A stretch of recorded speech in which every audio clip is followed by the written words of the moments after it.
Hello students, मैं हूं Amit sir और आज आपको पढ़ाऊंगा क्लास 8 का मैथ जो होने वाला है अभ्यास 1 का। या चलते हैं फर्स्ट क्वेश्चन की तरफ।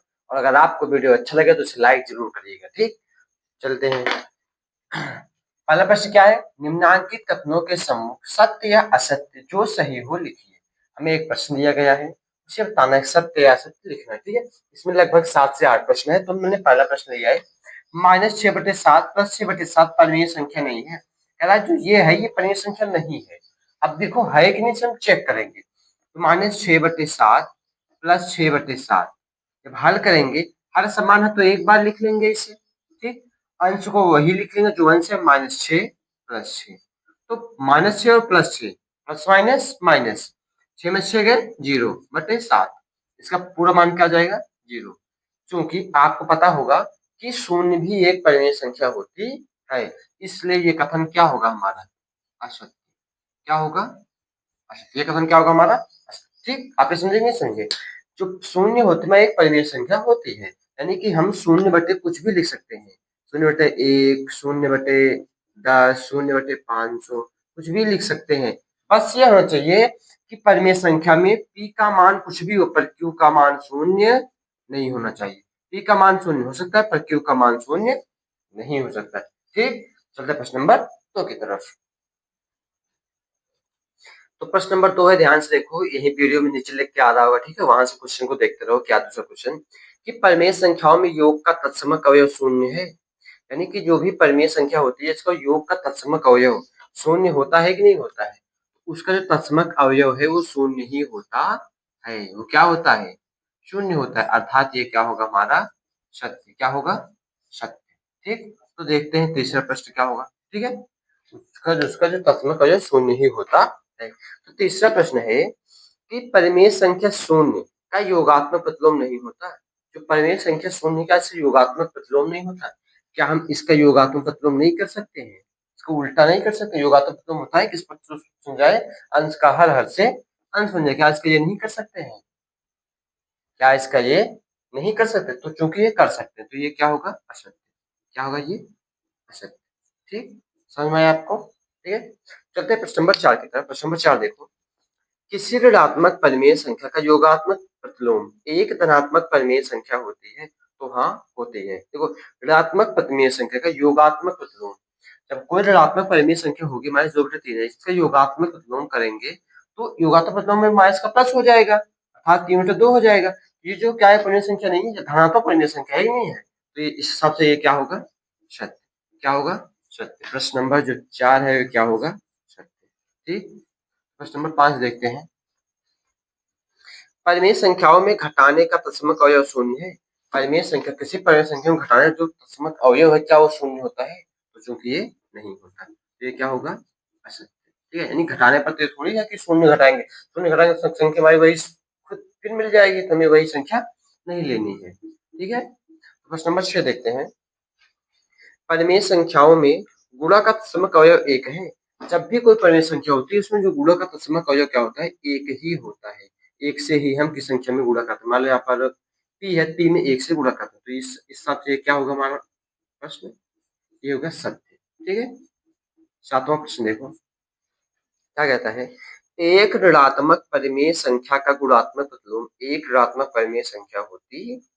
एक ऋणात्मक परिमेय संख्या दी गई है, उसका गुणात्मक प्रतिलोम जो है एक ऋणात्मक परिमेय संख्या होती है। तो हाँ, ये सत्य है। ठीक, ये सत्य है। अब 8वां प्रश्न देखो। 8वां प्रश्न है हमारा कि यदि परिमेय संख्या यक्ष का योगात्मक प्रतिलोम यक्ष है, अगर परिमेय संख्या यक्ष का योगात्मक प्रतिलोम यक्ष है तो x बराबर 0 होगा। तो x बराबर 0 होगा, तो हाँ सत्य है, x बराबर 0 ही होगा। ठीक, ठीक है, अगर आपको ये समझ में आया हो जो भी हमने बताया सही सत्य असत्य, ठीक है, वीडियो को लाइक करो और चैनल को सब्सक्राइब जरूर करो। ठीक है, तो चलते हैं प्रश्न नंबर 2 की तरफ। प्रश्न नंबर 2 हमारा है कि निम्नांकित को अपनी अभ्यास पुस्तिका पर उतार कर रिक्त स्थान की पूर्ति कीजिए। हमें इससे जो प्रश्न दिया गया है हमें इसको अभ्यास पुस्तिका पर लिखनी है, यानी अभ्यास पुस्तिका से उतारो अपनी कॉपी पर, उसके बाद से सॉल्व करो। ठीक है, और एक बात का खास ध्यान दो, सॉल्व करते वक्त कॉपी पेन लेके जरूर बैठो ताकि जो प्रश्न का आंसर हो आप समझ सको अच्छे से। जितनी बार आप उसे लिखोगे फिर रिवाइज करोगे आपको उतनी अच्छे से समझ में आएगा। ठीक, चलो पहले क्वेश्चन तब चलते हैं। -5/12 में कितना जोड़ दे -5/12 फिर से आ जाए। भाई हमें कोई अंक सेम टू सेम लाना है तो कितना जोड़े कितना घटाए वही संख्या फिर से आ जाए। जीरो क्या है, जीरो है। किसी संख्या में जीरो जोड़ोगे तो क्या आएगा, वही संख्या फिर आ जाएगी चिन्ह के साथ वो भी।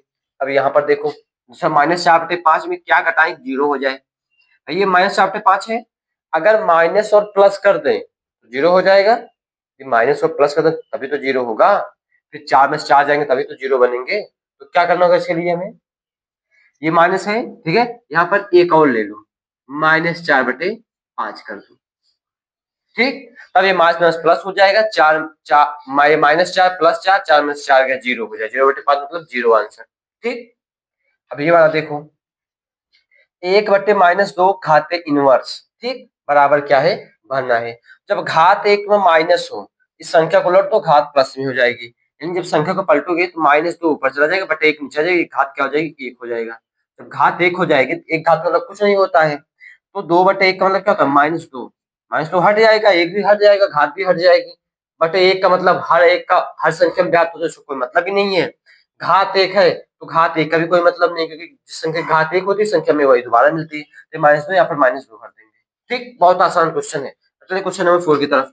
-2/3 गुणे 3/4। भाई देखो जब हमें इसका में गुणा करना होगा, -2/3 गुणे 3/4, इसी को हल करो, बताओ आंसर क्या आएगा। 2 1 2, 2 दूनी 4, 3 1 3, 3 1 3, क्या आया, 1 गुणे 1, 1 1 कम 1, माइनस प्लस माइनस बटे 1 दूनी 2, तो -1/2, ये क्या हो गया, हमारा आंसर हो गया। ठीक है, तो आपको समझ में आया, नहीं समझ में आया, इसे आप लिख लो या फिर स्क्रीनशॉट ले लो और जहां तक हो सके कोशिश करना लिखने की इसे। ठीक, तो इसी तरह चलते हैं क्वेश्चन नंबर 3 की तरफ। तो प्रश्न नंबर 3 हम देखते हैं कि प्रत्येक स्थिति में यक्स का मान है, हर एक स्थिति में, यानी कि चाहे जहां पर गुणे में हो, जोड़ में हो, घटाव में, चाहे जहां पर यक्स हो, हमें उसका मान निकालना है। तो फर्स्ट क्वेश्चन हमारा है, पहला क्वेश्चन है 2/3 गुणा यक्स बराबर 1, यानी कि 2/3 का गुणा यक्स में हो रहा है, मान कितना आ रहा है, 1 आ रहा है। तो यक्स यहाँ पर कौन सी संख्या लिखे कि इसमें गुणा करने पर 1 आ जाए, तो कुछ नहीं करना।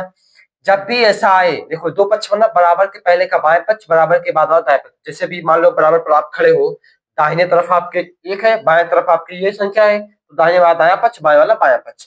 तो बाएं पक्ष जब भी कोई चिन्ह अगर दाहिने तरफ जाती है तो वो चिन्ह भी चिन्ह का प्लस का माइनस गुणा का भाग होता है, और अगर संख्या वहां पे जाती है संख्या भी पलटती है। ठीक है, अब संख्या पलटे क्यों, ये समझो। देखो यहाँ पे संख्या गुणा है, इस साइड पे, इस साइड जाएगा, इधर क्या बचेगा, केवल एक्स बचेगा। यहाँ पे एक्स गुणे में, ये संख्या गुणे में है ना, तो यहाँ से जब इधर जाएगा तो यहाँ पे क्या बचेगा, केवल एक्स, केवल एक्स बचेगा, बराबर 1 है, 1 लिख देंगे। अब देखो यहाँ पर गुणा, तो यहाँ पर क्या करेगा, भाग करेगा, भाग 2/3 ने क्या कहा, प्लस है तो माइनस, माइनस है तो प्लस, गुणा है तो भाग, भाग है तो गुणा, गुणा है तो भाग कर दिए। अब देखो, अब हमें तो ऐसा तो है नहीं 2/3 का पहाड़ा याद है, हम 1 में भाग कर देंगे, उसका नहीं याद है ना हमें, तो हम इसका क्या करें, इस भाग को गुणा कर देंगे। देखो 1 को हम 1 लिख दें, जब भाग को हम गुणा करेंगे, देखो संख्या उल्टी ने भाग से गुणा हुआ, ये संख्या भी पलट जाए, जब चिन्ह भाग से गुणा हो गया तो संख्या को भी उलट दो, 2/3 जगह 3/2 कर दो, इसका बटे 1 मान लो, हो गया बस। x बराबर 3 1 3 बटे 2 1 2, x का मान निकल गया हमारा, ये हो गया हमारा आंसर। ठीक, ठीक है, ये समझ में आया, आप इसे तौल लो। ठीक, चलो चलते प्रश्न नंबर 2 की तरफ। देखो क्या है, -3/4 प्लस एक्स बराबर 0 है। ठीक है, -3/4 प्लस एक्स बराबर 0। ध्यान से देखो, हमने क्या कहा, ये संख्या इधर किस में है, माइनस में है, संख्या का कौन सा चिन्ह लगा है, माइनस का लगा है ना, तो इस साइड जाएगा तो क्या बनेगा, प्लस बनेगा।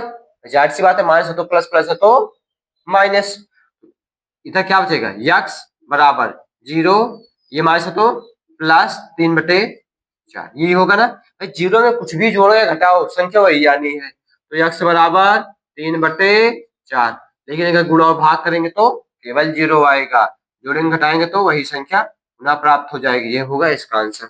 इसका स्क्रीनशॉट ले लो या फिर से कॉपी में लिख लो। ठीक, चलते हैं क्वेश्चन नंबर 3 की तरफ।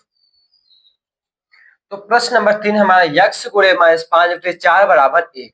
ध्यान से देखो, यक्स गुणे में है, देखो कोष्टक के बाहर देखो, गुणे में संख्या इधर जाएगी तो क्या करेगी, भाग करेगी, करने दो, 1 भागे -5/4। संख्या को उलट उलट दो, उलट मतलब 1/1 कर दो इसे, भाग को गुणा कर दो, -4/5 कर दो, माइनस वहीं पर है, संख्या उल्टी हो जाएगी बस। तो क्या आएगा, x बराबर 4 एकम 4 प्लस माइनस माइनस बटे 5 एकम 5, तो होगा ये हमारा x का मान। ठीक, आपको ये समझ आया ना। चलो क्वेश्चन नंबर 4 की तरफ चलते हैं। x में गुणा -6/7 का बराबर 1 आ रहा है। x की जगह पर कौन सी संख्या लिखे गुणा करने के बाद 1 आ जाए। गुणा है, इधर गुणा है, पहले ध्यान से देखो। 6 माइनस 7 में माइनस आपस में कट जाएंगे, प्लस बन जाएंगे, माइनस माइनस कट के प्लस बन जाएंगे, तो क्या बचेगा, x गुणे 6/7 बराबर 1 बचेगा, इधर गुणा इधर भाग करेगा, तो x बराबर 1 भागे 6/7, इस 1/1 को 1/1 कर लो, x बराबर 1/1 भाग है तो गुणा, संख्या पलट दो 7 6, अब गुणा कर दो 7 एकम 7 6 एकम 6, ये हो गया हमारा आंसर। ठीक, आपको आंसर ये क्वेश्चन आपको समझ में आया नहीं समझ में आया, बहुत ही आसान क्वेश्चन। ठीक है, चलते हैं क्वेश्चन नंबर 5 पर, तब तक आप इसे स्क्रीनशॉट ले लो या फिर इसे कॉपी में लिख लो। ठीक,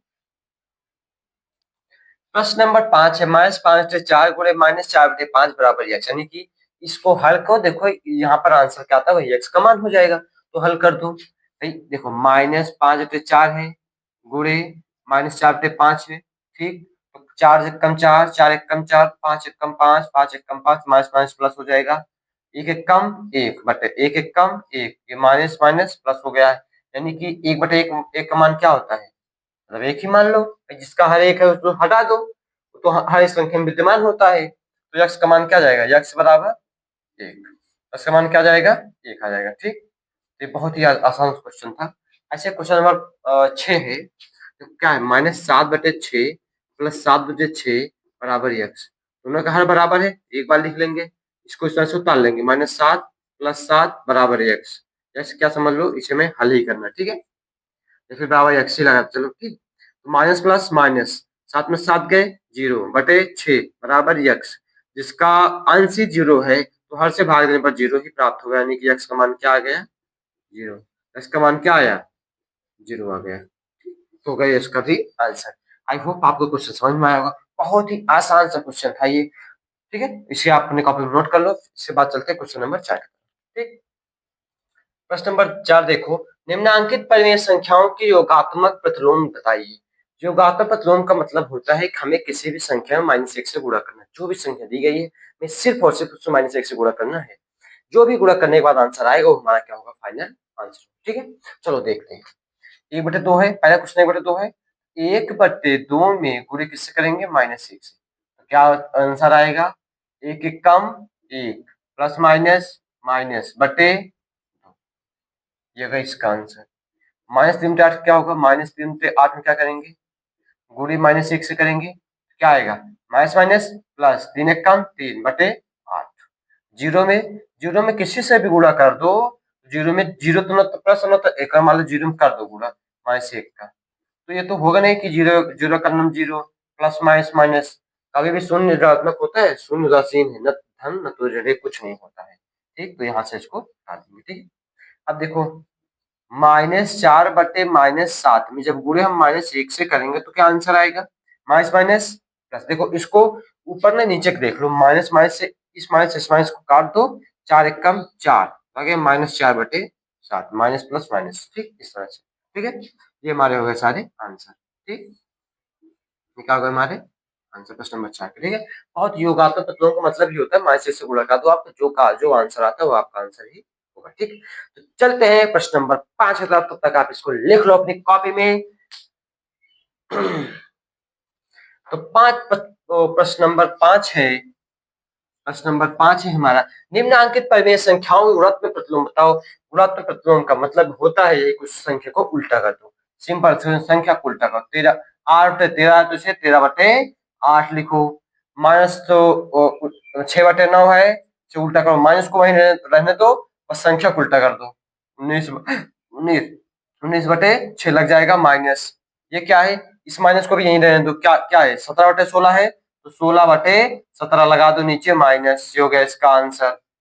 अब -9 है भाई, -9 बटे 1 लिख सकते हैं, देखो -9/1 लिख सकते हैं ना, इसके बाद इसे उल्टा कर दो, -1/9 हो जाएगा, ये गया इसका आंसर। ठीक, समझ में आया ना ये इसका आंसर कैसे हुआ। अब ध्यान से देखो 17 है, इस 17 को 17/1 लिख सकते हैं, ठीक है। आज जब इसे हम उल्टा करेंगे तो 1/17 हो जाएगा, ये इसका आंसर हो गया। अच्छा देखो पहले से काट दो, 2 1 कम 2, 2 दूनी 4, गुणा करो क्या आंसर आया, 1 9 आई 9 बटे 5 दूनी 10। अब इसे उल्टा कर दो क्या हो जाएगा, 10/9 हो गया, ये इसका आंसर। ठीक, आई होप आपको क्वेश्चन समझ में आएगा। गुणात्मक प्रतिलोम का मतलब ये होता है सिर्फ संख्या को उल्टा कर दो, हो गया उसका आंसर। तो चलते हैं प्रश्न नंबर 6 की तरफ, जो कि इससे भी आसान होने वाला है। ठीक, प्रश्न नंबर 6 देखो, सरल कीजिए -32 गुणे 5 बटे -14 गुणे -3 बटे -20 गुणे 0 गुणे -13 बटे 5। अब ये क्वेश्चन तो बहुत बड़ा है, पर इसका सीधा सा आंसर क्या होगा, शून्य होगा, क्योंकि सभी संख्याएं गुणे में है, यहाँ गुणा यहाँ गुणा, इनके बीच गुणा, इनके बीच, सभी के बीच में गुणा है ना, और गुणे के बीच में क्या है, जीरो है। चलो जीरो कितने भी संख्या गुणे का आंसर क्या आएगा, जीरो। इसे हल ही करने की जरूरत नहीं है। आई होप आपको कुछ समझ में आया होगा। अगर आपको वीडियो अच्छा लगा हो तो लाइक करो और सब्सक्राइब करना ना भूलें, अपने दोस्तों के पास जरूर से जरूर शेयर करें। Thank you.